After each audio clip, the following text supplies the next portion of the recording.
Let's weld.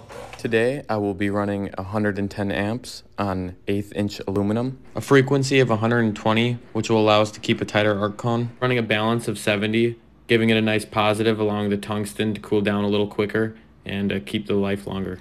I'm going to be running some golds today, 1.5%, as well as a size 8 cup. Now before we do this thing, let's get that acetone out and wipe them parts down. One of the most important factors for a nice weld is clean material. You also want to clean off that filler rod. Now when I start this weld, I'm moving at about 1/8 inch while adding a steady amount of filler rod.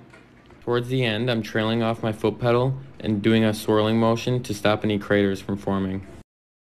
Now with aluminum, it soaks up a lot of the heat, so we're going to want to let it sit after each pass or blow it off with some compressed air. I chose the size 8 cup. It helps a lot with penetrating the material as well as focusing that arc energy into the puddle. Hopefully some of these tips and tricks helped you. Feel free to let me know what settings you run in the comments.